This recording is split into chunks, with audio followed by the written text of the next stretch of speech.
પ્રણામ દર્શક મિત્રો, આજે આપણે ધ્યાન અને જીવન પુસ્તકમાંથી લેસન નંબર 16 રાગને કેમ હંફાવવો. દરેક પ્રવૃત્તિમાં મોટાભાગે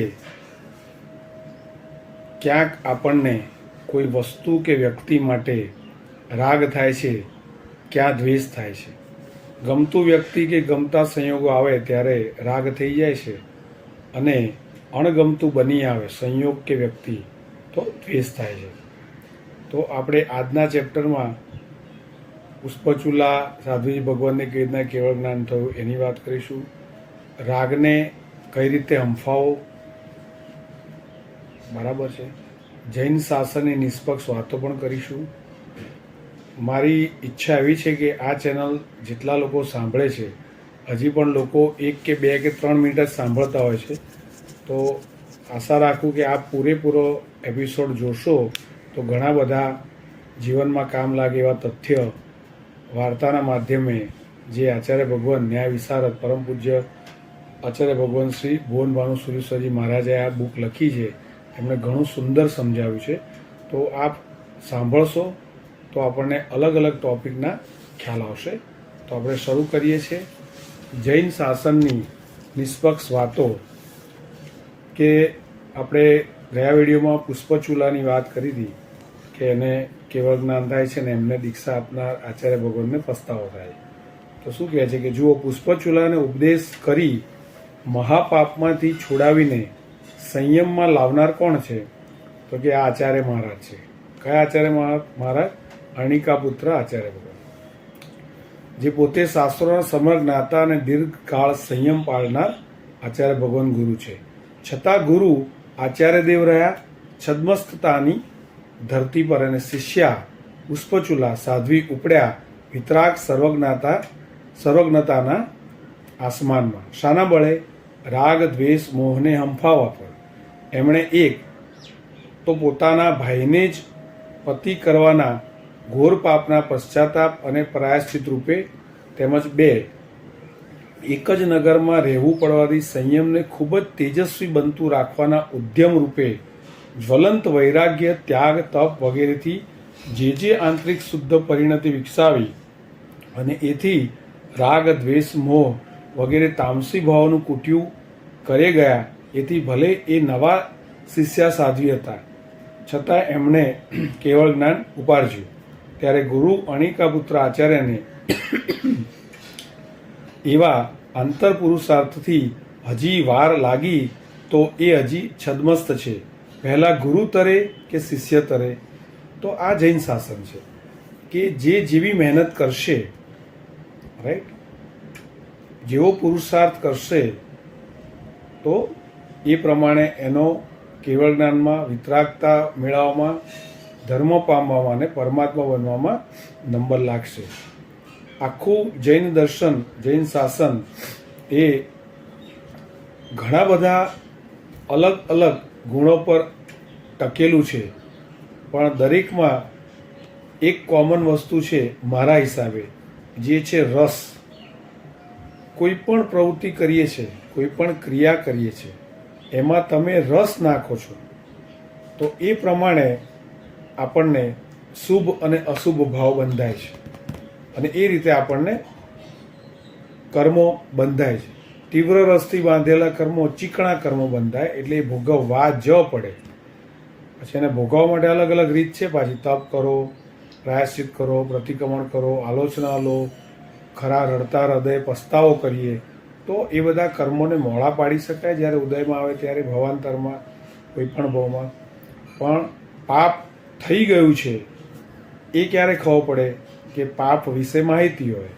આપણો અંતરાત્માને પૂછીએ કે આ સાચું કર્યું કે ખોટું, તો એ ચોક્કસ સાચો જ જવાબ આપે છે અને એને પરમાત્માની આજ્ઞા સાથે સરખાવીએ એટલે આપણે ક્લિયર કટ થઈ જાય કે આ મેં ખોટું કર્યું, જાણી જોઈને કર્યું, થઈ ગયું, અનાદિકાળના સંસ્કારો વશ થઈ ગયું, એ બધું અલગ વસ્તુ છે.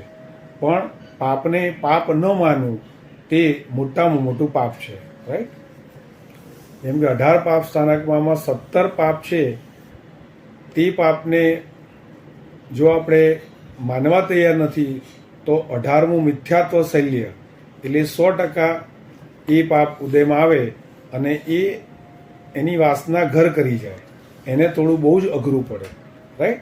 તો વાત આ છે કે અહીંયા જૈન શાસન નિષ્પક્ષ રીતે બધાને બધું ઓપન છે. પરમાત્માએ કીધેલી વાણી ઓપન છે.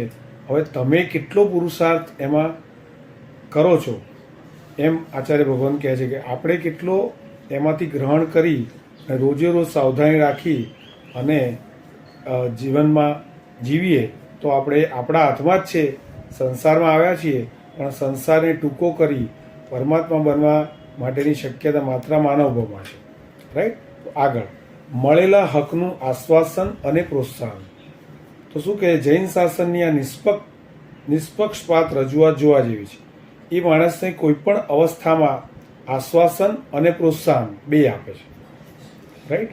કોઈ પણ ખોટું કામ થઈ જાય તો આચાર્ય ભગવાન પાસે આપણે જઈએ તો હંમેશા આપણને સુંદર આશ્વાસન આપે, સમજાવે અને ફરીથી એ ન થાય તેના માટે આપણને રસ્તો બતાડે. તેવી રીતના તમારું સારું હોય કોઈ ગુણ તો એમાં તમને જબરજસ્ત પ્રોત્સાહન મળે. જ્યારે સંસારમાં એનાથી ઊંધું છે. સંસારમાં જો તમારી સફળતા હોય તો મોટાભાગે લોકોને શું થાય, આનંદ આવે, કોંગ્રેચ્યુલેશન કે પ્રોત્સાહન આપે, 4 જગ્યાએ ગુણાનુવાદ કરે, આનાથી બધું ઉલટું જ કરે. રાઈટ? અને જો તમે દુઃખમાં હો તો અંદર ખાને તેઓ રાજી થાય.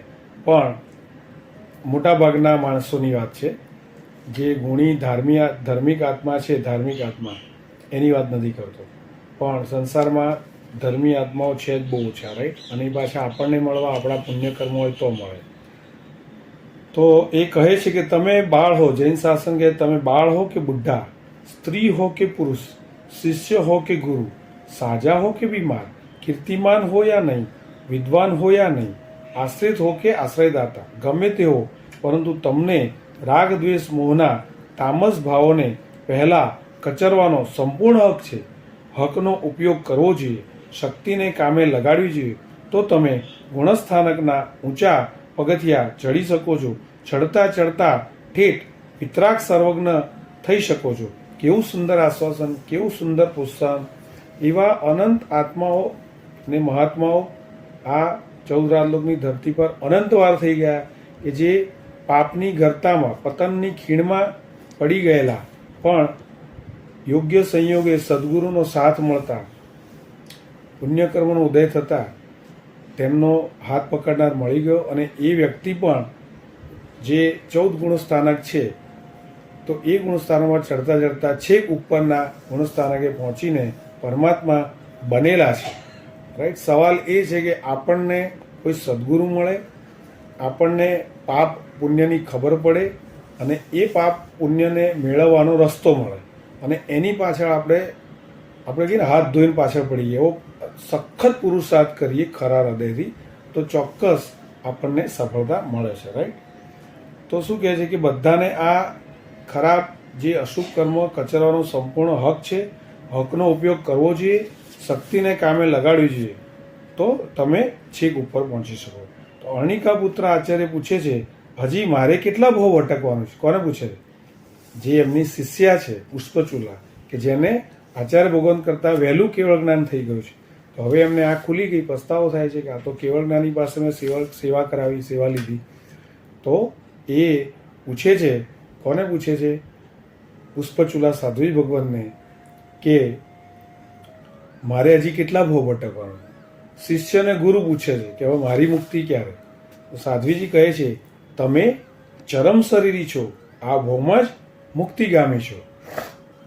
કેવળ જ્ઞાનીને બધું જ દેખાય, તો એમણે તરત જ કહી દીધું કે આપ ચરમ શરીરી એટલે આ છેલ્લામાં છેલ્લો ભાવ છે, હવે તમારે શરીર ધારણ નહીં કરવું પડે. તો આચાર્ય મહારાજ આશ્ચર્ય પામે છે, કહે છે, હે હું અને ચરમ શરીરી, મને ક્યારે કેવળ જ્ઞાન? કેવળ જ્ઞાનીએ ઉત્તર કર્યો, ગંગા ઉતરતા. કેવળ જ્ઞાનમાં બધું પ્રત્યક્ષ જુએ છે એટલે કહી શકે.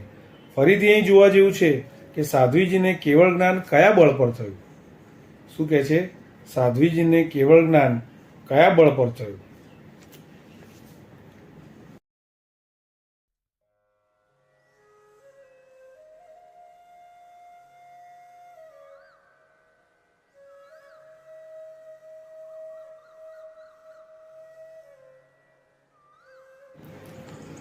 તો સાધનાના પ્રચંડ બળ પર સાધ્વીજીને કેવળ જ્ઞાન થયું હતું. એ સાધનાનો પ્રચંડ બળ કઈ રીતે? તો કે છે એક બાજુ એ જુએ છે કે રાજા અતિ પ્રેમાળ છે અને મને અહીંને અહીં રાખી રોજ દર્શનાર્થે આવશે. ત્યાં મેં ફગાવી દીધેલો રાગ ફરી મારામાં ન ઊભો થાય એ માટે મારે વૈરાગ્ય અને ઉદાસીન ભાવની સાધના વધુને વધુ જોરદાર બનાવવી જોઈએ. તે એ વિચાર જાગતો રાખીને બનાવાય કે એક આવા રાગ કરી કરીને તો આ જીવ અનંતાનંત કાળથી સંસારમાં ભટકતો રહ્યો છે.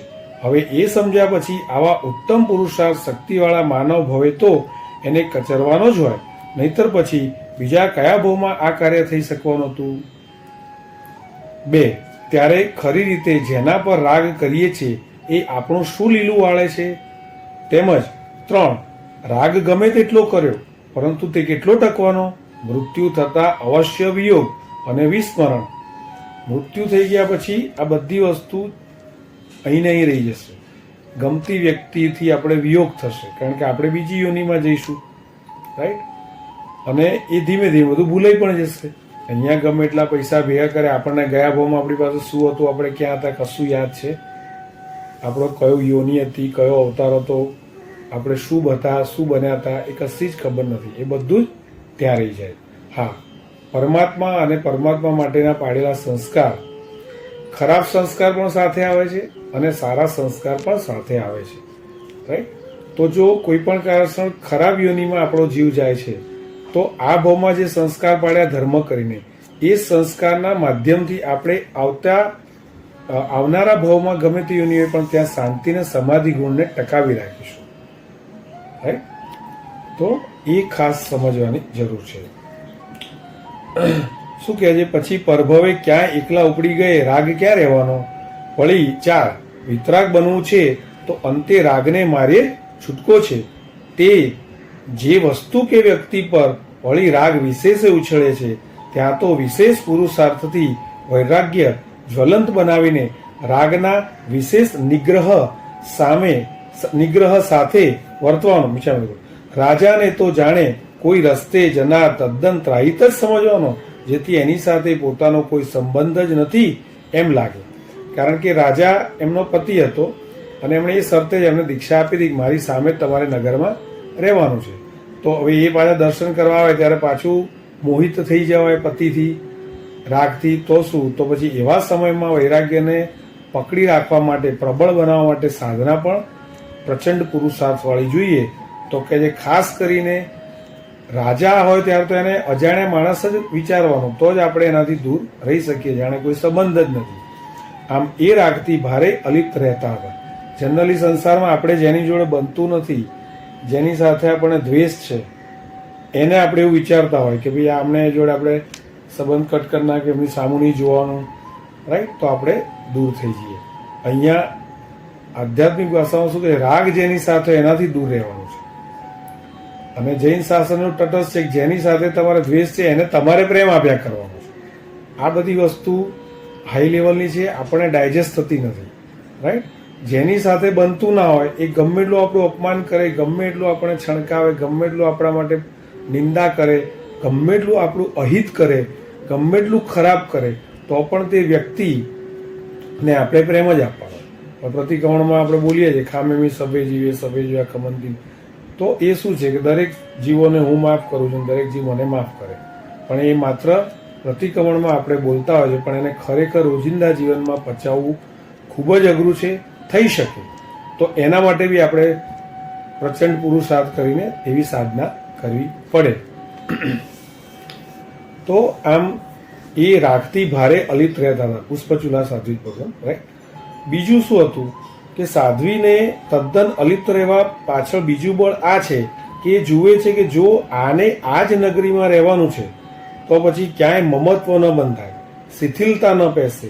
એ માટે સંયમની સાધના વધુને વધુ હોશ, જોશ અને ઉચ્ચતર સંયમ પરિણતિવાળી બનાવતા રહેવું જોઈએ, એમ એ આગળ વધી રહ્યા હતા. જનરલી કેવું હોય કે સાધુ જીવનની અંદર પરમાત્માએ જ આ કીધું છે કે ભાઈ એકની એક જગ્યાએ રહેવાથી આપણને મમત્વ થઈ જાય કે આ મારું ઘર, આ મારું રૂમ, આ મારા ઉપકરણો, આ મારી વ્યક્તિ, આ મારું ભણવાનું ટેબલ, આજે મારું મારું છે એ જ તોડવાનું છે. એટલે ખાલી ચોમાસામાં કાચા પાણીના અપકાયના જીવન વિરાધ ન થાય તે માટે ચોમાસું જ આપણે કહીએ છીએ, તો એ 4 મહિના સ્થિર રહે એક જગ્યાએ. અધરવાઇઝ તો તેઓને વિહાર જ કરવાનો હોય છે, જે પ્રમાણે એમના ગુરુ ભગવાન તેમને આદેશ કરે તે પ્રમાણે, રાઈટ. પણ અહીંયા પુષ્પચૂલા સાધુ ભગવાનમાં તો કેવું છે કે એ જ નગરમાં રહેવાનું, રાજા રોજ મળવા આવે, દર્શન કરવા આવે, રાઈટ. અને આવી શરતથી એમણે સંયમ લીધેલું, એટલે એમને પોતાને આ સજાગતા હતી કે ભાઈ મને અહીંના એ નગરમાં કોઈ વ્યક્તિ, કોઈ વસ્તુ, સંયોગ માટે લાગણી, રાગ ન થઈ જવો જોઈએ, એના વગર ન ચાલે એવું ના થવું જોઈએ, રાઈટ. વિચાર કરો કે આટલું ઊંચું પદ, વિતરાગતા, કેવળ જ્ઞાન મેળવવું અને આટલા બધા ખરાબ સંજોગોની અંદર રહીને એ ધન્ય છે. પુષ્પચૂલા સાધુજી ભગવાનને કોટી કોટી વંદન. અને તેમને દીક્ષા આપનાર અર્ણિકા પુત્ર આચાર્ય ભગવાનને પણ કોટી કોટી નમન, તેમના ચરણોમાં કોટી કોટી વંદન. ત્રીજું કારણ શું છે કે વળી સાધ્વીજી હંમેશા એ જુએ છે કે આવા પરમ ઉપકારી અને મહાગુણિયલ આચાર્ય ભગવાનની સેવા કરવાનો લાભ ક્યાંથી મળે. જો એ મળ્યો છે તો મારા એ મહાન અહોભાગ્ય સમજી સેવામાં કમી ન રાખવું અને સેવાનો લાભ આપવા બદલ આચાર્ય ભગવાનનો અધિકાધિક ઉપકાર માનું. જો હવે આચાર્ય ભગવાન તેમને દીક્ષા જ ના આપી હોય તો એ આત્માના અંદર ગુણો જોઈ અને એમણે એમને દીક્ષા આપી તો પછી એમણે સાધના કરી. અને એટલે મેં જે વાત કરી કે ગમે તેવો આત્મા હોય તેને સદગુરુ સાંપડી જાય તો એનો ઉદ્ધાર ચોક્કસ છે. કારણ કે જે ભવી આત્મા છે, હળુકર્મી આત્મા છે, તેવા આત્માને સદગુરુ મળી જાય તો એનો બેડો પાર થઈ જાય, રાઈટ. તો તે આચાર્ય ભગવાનનો પણ વિયાવત, સેવાનો લાભ, આ બધું જ બહુમાન ભાવ ખૂબ જ રાખે છે, એમનો ઉપકાર માને છે. એ વિચારથી સેવામાં ભારે સજાગ છે અને આચાર્ય મહારાજ પ્રત્યે તેમ આ બધાના મૂળ દેવાધિદેવ અને એમના શાસન પ્રત્યે વધતા ને વધતા બહુમાનવાળા બન્યા રહે છે. આ ત્રણેય બળ પર એ આગળ ને આગળ વધતા જ રહ્યા. સંયમથી બહારના પદાર્થ પર નિરાસંગ ભાવ વધારતા જ ગયા. પ્રશસ્ત રાગમાં પણ ફળની કોઈ આશંસા જ નહીં, તેથી એ રાગને અવસરે છૂટતા વાર નહીં. એટલે જ્યાં ક્યારેય સંયમ આદિમાં એકતાંતા આવી અનાસક્ત યોગમાં ચડ્યા, કાયાની આસક્તિ અને અહંત્વ તૂટ્યા કે પ્રશસ્ત પણ રાગ છૂટીને તરત વિતરાગતા આવીને ઊભી રહી ને ક્ષણમાં કેવળ જ્ઞાન થયું. પરમાત્મા તરફ રાગ રાખવાનો જે પ્રશસ્ત રાગ છે, રાઈટ. તો એ રાખવાની પહેલી ભૂમિકા એ છે કે આપણે અપ્રશસ્ત રાગ, જે સંસારની ક્રિયાઓમાં આપણને સુખ દેખાય છે, ગમે છે, એના કરતાં પ્રશસ્ત રાગ સારો. પણ સરવાળે જ્યારે એની અંદર પણ આપણે ડીપ જતા જઈએ, શુદ્ધિકરણ કરતા જઈએ આત્માનું, ત્યારે એક સમયે એ પ્રશસ્ત રાગ પણ તોડવો તો પડે જ છે. એ પ્રશસ્ત રાગ તૂટ્યા પછી જ વિતરાગતા આવે છે, જ્યાં પાપ ને પુણ્ય શૂન્ય, રાગ દ્વેષ કશું હોય જ નહીં, રાઈટ. કોઈ પણ જાતનો રાગ ના હોય તો વિતરાગતા આવ્યા પછી કેવળ જ્ઞાન થાય છે, રાઈટ. આપણે આગળ વાત કરી હતી કે મનને બાહ્ય પદાર્થોનું યાવત પોતાની કાયાનું આકર્ષણ ઘટે અને કાયાનું મહત્વ ન લાગે એ બહુ જરૂરનું છે. છેવટે ક્યાં જવું છે? વિતરાગ દશામાં. અહીંયા જે પુષ્પચૂલા સાધુજી ભગવાન ક્યાં ગયા છે? વિતરાગ દશામાં, રાઈટ. પછી કેવળ જ્ઞાન થાય. તો પહેલું શું આવે એની વાત છે. એટલું સમજી રાખો કે સર્વજ્ઞતા એ વિતરાગ બન્યા વિના નથી આવતી, બરાબર. વિતરાગતા આવે એટલે સર્વજ્ઞતા આવે અને પછી કેવળ જ્ઞાન. સંપૂર્ણ વિતરાગતા આવે પહેલા સર્વજ્ઞતા એ વિતરાગ બન્યા વિના આવે નહીં. વિતરાગતા આવે તો શું થાય? તો વિતરાગતા આવે પછી જ સંપૂર્ણ જ્ઞાનાવરણીય કર્મનો નાશ થાય અને સંપૂર્ણ જ્ઞાન એટલે કે કેવળ જ્ઞાન પ્રગટ થાય. જ્ઞાનાવરણીય કર્મનો નાશ થાય એટલે કેવળ જ્ઞાન મળી ગયું. હવે 10મા ગુણસ્થાનકના અંતે વિતરાગ બનાય અને પછી આગલા એની ઉપરના ચડતા જઈએ ગુણસ્થાનક, તો એમાં 12મા ગુણસ્થાનકના છેડે સમસ્ત જ્ઞાનાવરણ કર્મ નષ્ટ થતા કેવળ જ્ઞાન આવે છે. 10મા ગુણસ્થાનકે વિતરાગતા અને પછી 12મા ગુણસ્થાનકના છેડે જ્ઞાનાવરણ કર્મ નષ્ટ થતા કેવળ જ્ઞાન આવે છે. તો અહીંયા એ વાત હતી કે ભાઈ વિતરાગતા આવીને ઊભી રહી અને ક્ષણમાં કેવળ જ્ઞાન થયું.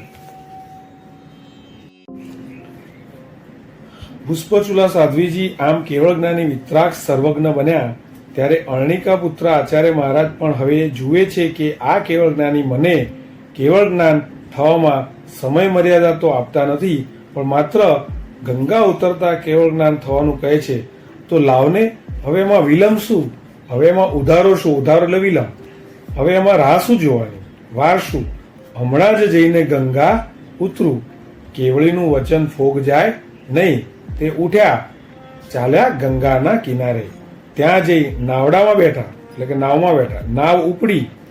હવે પૂર્વના વૈરી દેવતાથી અધવચ્ચે નાવ ડોલમડોલ કરાતા નાવડામાં બેઠેલા બીજા લોકોએ એમને અપશુકન માની પોટલાની જેમ ઉચકીને બહાર ઊંચે ઉછાળ્યા. ત્યાં એ વૈરી દેવતાએ એમને ભાલા પર ઝીલ્યા. શરીરમાં અણી જોરથી ઘૂસી ગઈ, એમાં પરોવાઈ ગયા અને એમાંથી લોહી નીચે પડવા માંડ્યું. રાઈટ. હવે કેવળ જ્ઞાનીનું વચન હંમેશા સાચું જ હોય, પણ એ પણ એક પ્રોસેસ છે કે એ લેવલે પહોંચવા માટે પણ દ્રવ્ય કાળ ક્ષેત્ર ભાવ બધું જ જોઈએ. એ કઈ રીતે બને છે આચાર્ય ભગવાનના જીવનમાં એની વાત છે. રાઈટ. એવું નથી સીધું ગંગા ઉતરતા એટલે ગંગામાં ગયા, બીજી બાજુ ચાલતા એટલે ઉતરવા માંડે ને એ જ વખતે કેવળ જ્ઞાન થયું, એવું નહીં. એમને એમના કર્મોનો હિસાબ તો આપવો જ પડે. રાઈટ. તો એ આખી પ્રોસિજર બતાવી. ગંગાની અંદર જતા હતા, નાવમાં બેઠા, નાવ ઉપડી.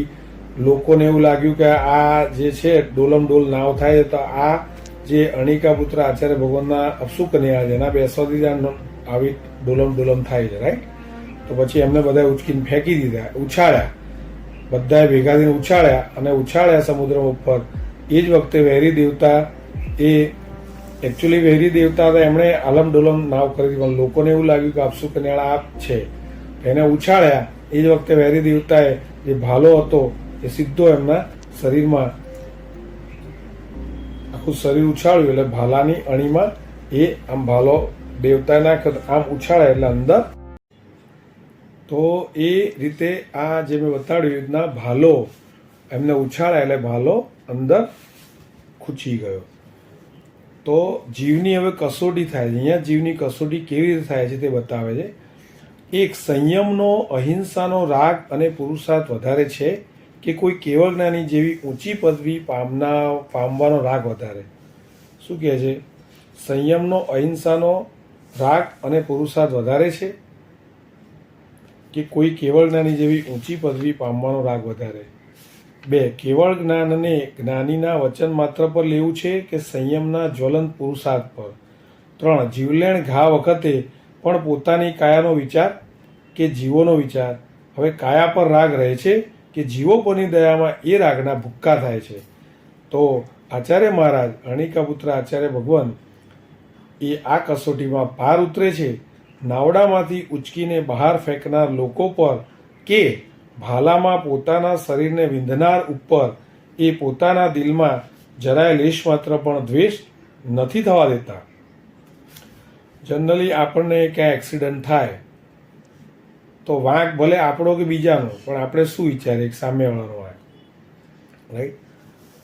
તો શાસનને વરેલો, જેને જીન શાસન પામેલા છે અને સમતા ગુણની પ્રેક્ટિસ કરી હોય, જે રોજ 1 કે 2 સામાયિક કરતા હોય અથવા તો અનાદિકાળથી સમતા ગુણ લઈને આવ્યા હોય છે, એનામાં સહન કરવાની શક્તિ છે.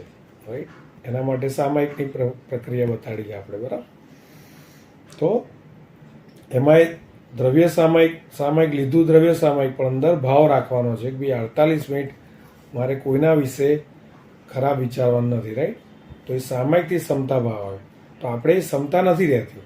આપણે બાઇક લઈને જઈએ અને રિક્ષાવાળા અથડાયું, એનો વાંક હતો કે આપણે એકદમ શોર્ટ બ્રેક મારીને પાછળ રિક્ષાવાળાએ આપણે અથડાઈ દીધું, તો આપણે ક્ષમતા રાખી શકતા નથી. જ્યારે અહીંયા કેવું છે, જેને કેવળ જ્ઞાન કેવા વ્યક્તિને થાય? જે મેક્સિમમ સહન કરે. અહીંયા 2 વસ્તુ છે કે આચાર્ય ભગવાન બેઠા છે, એમને લોકો નાવડામાંથી હવામાં ઉછાળે છે, એમના પર બી ગુસ્સો નથી આવતો, અને જે ભાલાથી વેરી દેવતા એમના શરીરમાં ખોસી દે છે આ ભાલો, એના પર બી એમને દ્વેષ નથી જાગતો, પણ એ શું વિચારે ઉલટું, એમના પર ભાવ કરુણા અને સ્વ શરીર પર ધૃણા વિચારે છે. અરે રે, આ બિચારા જીવો પાપ બાંધે છે, એમનું પરભવે શું થશે? જેમ સંગમના આત્મા જે પરમાત્મા મહાવીર પર ઉપસર્ગ કર્યા ત્યારે પરમાત્મા મહાવીરની આંખમાં આંસુ આવે છે કે આ જીવનો ઉદ્ધાર હું ન કરી શક્યો, આ જીવે મારા નિમિત્તે પાપ બાંધ્યા. રાઈટ? તો મહાત્માઓ જે પરમાત્મા છે કે જે આવા મહાત્માઓ છે પુણ્યશાળી જે વિતરાગતાને વરેલા છે, એ લોકોનું થિંકિંગ જ અલગ હોય છે. રાઈટ? એ શું વિચારે કે આ જે મને તકલીફ આપે છે એ હું પામેલો છું સહન કરીને મારા પાપ કર્મ વાળું, પણ એ તો પાપ કરે એવું થયું ને, એમના ખાતે તો પાપ કર્મ લખાયું, તો એ બિચારા ક્યારે છૂટશે? ત્યારે એમના પાપમાં આ મારું શરીર નિમિત્ત થઈ રહ્યું છે એ કેવું ગોજારું, મારું શરીર નિમિત્ત બન્યું એવું વિચારે કે હું એમના પાપ કર્મમાં નિમિત્ત બન્યો. વળી બીજું, પોતાના ભાલે વિંધાયેલા શરીરમાંથી લોહી નીચે પાણીમાં પડતું જોઈ એમને પાણીના જીવો પર દયા ઉભરાઈ આવે છે. તો આચાર્ય ભગવાનની ઉચ્ચ ભાવના કઈ હોય છે બીજી? અરે રે, આ પાણીના અસંખ્ય જીવો બિચારા મારા શરીરના લોહીથી મરી રહ્યા છે. કેવું મારું આ ગોઝારું શરીર અને ગોઝારું લોહી કે એ અસંખ્ય જીવોના નાશમાં વપરાઈ રહ્યું છે. ધિક્કાર હો આ મારા શરીરને. ધન્ય છે એ સિદ્ધ ભગવંતોને કે જે દેહમુક્ત બની કોઈનાય નાશમાં નિમિત્ત બનતા નથી. ક્યાં મારું અહિંસા વ્રત ને સંયમ, અને ક્યાં આ અસંખ્યની હિંસામાં નિમિત્ત બનવાનું. ધિક્કાર હો આ શરીર આદિ અધિકરણોને. શરીરને પણ અધિકરણ કીધું, કારણ કે શરીર પણ સાધન છે. સંસારમાં શરીર શું છે? એ સંસારમાં કોઈ પણ ભવની અંદર એવું નથી થયું 84 લાખ યોનિમાં કે આપણને શરીર ન મળ્યું હોય, અને એ શરીરને ટકાવવા માટે આપણે ખાવું પડે, સ્પર્શ કરવો પડે. આ ઇન્દ્રિય, એક ઇન્દ્રિયને બી સ્પર્શની ઇન્દ્રિય તો મળેલી જ છે, સ્પર્શેન્દ્રિય. બરાબર? તો શરીર પણ આપણું એક અધિકરણ છે. તો એને ઉપકરણ બનાવવું હોય તો સંયમ. દીક્ષા લીધા પછી તમે જે કંઈ ક્રિયા કરો, હાથ પગ મન ડોકું બધું જ તમારું કર્મના કચરાને સાફ કરવામાં વપરાઈ રહ્યું છે. તો કેટલું સરસ વિચારે છે કે ધિક્કાર હો મારા આ શરીર આદિ અધિકરણને. અહીં આ ખાસ જોવા જેવું છે કે આચાર્ય મહારાજને એ વિચાર સરખોય નથી કે કેવળ જ્ઞાનીએ તો અહીં મને કેવળ જ્ઞાન થવાનું કહ્યું હતું ને આ મોત આવ્યું, પછી એ વચનનું શું? ના, આ વિચાર જ નથી. એનું શું કારણ? તો શું કહે છે કે કેવળ જ્ઞાનની ખોટી આતુરતા કેમ નહીં આ આત્માને? એમને કેવળ જ્ઞાન પામવાની ઈચ્છા હતી, પણ તે ખોટી આતુરતા નહીં. ખોટી એટલે કે 1. પોતાનું સંયમ વિસારીને, 2. કાયાનો રાગ પોષીને, અને 3. કાયા પર આક્રમણ આવ્યું તો હાવોય કરીને કેવળ જ્ઞાનની આતુરતા નહીં. આચાર્યને એવી ખોટી આતુરતા નથી, કેમ કે કર્તવ્યનું પાક્કું ભાન છે. તેથી જ અહિંસા વ્રતનું શરીર હિંસામાં નિમિત્ત બની રહ્યું છે, એનું એમને ભારે દુઃખ છે. કારણ કે આચાર્ય ભગવાન છે સંન્યાસી, જે દીક્ષા લીધેલી છે, એટલે અહિંસા વ્રત તો હોય જ એમને, પણ તે છતાંય શરીર માટે આવું વિચારે. એટલે જ શરીર પર કોઈ રાગ ઊભો રહેતો નથી. આત્માને અતિ નિકટ અને અતિ સંલગ્ન પોતાના શરીર પરથી રાગ ઉડ્યો, અને સંયમ, જીવદયા અને અહિંસા પર રાગ ઉછળ્યો. પછી તો એ પ્રબળ પ્રશસ્ત રાગ જીવને તત્વમાં એક તાન બનાવે છે.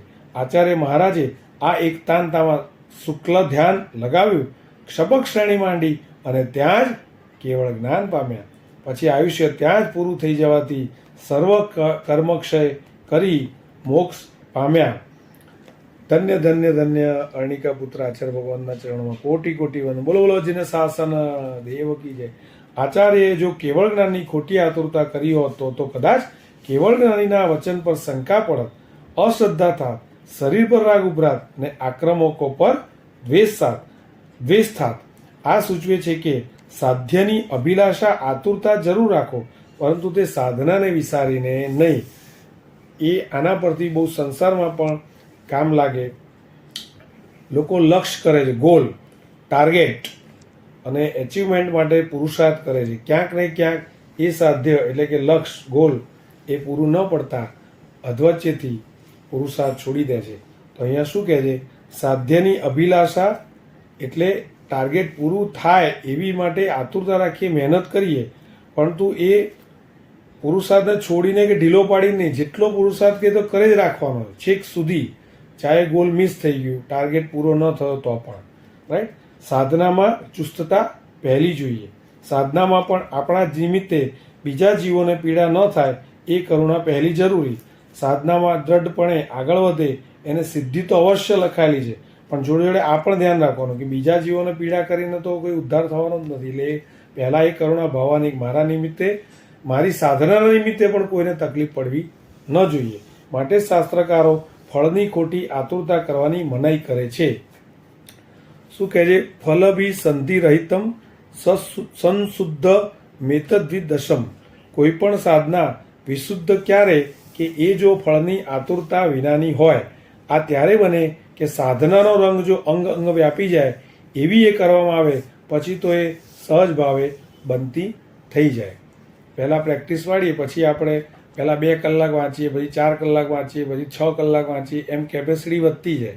તો બધી જ વસ્તુ પુરુષાર્થ પર આધારિત છે. કોઈ પણ નાનપણથી સીધું સાયકલ ચલાવતા નથી આવડતું, કેટલી વાર પડે છે, ધીમે ધીમે પુરુષાર્થ ચાલુ રાખે. એના કોઈ પણ ક્ષેત્રમાં સફળતા રાતોરાત મળતી નથી. કોકને જ તો પુણ્યના ઉદયથી લોટરી લાગે અને અચાનક બધું આવી જાય. રાઈટ.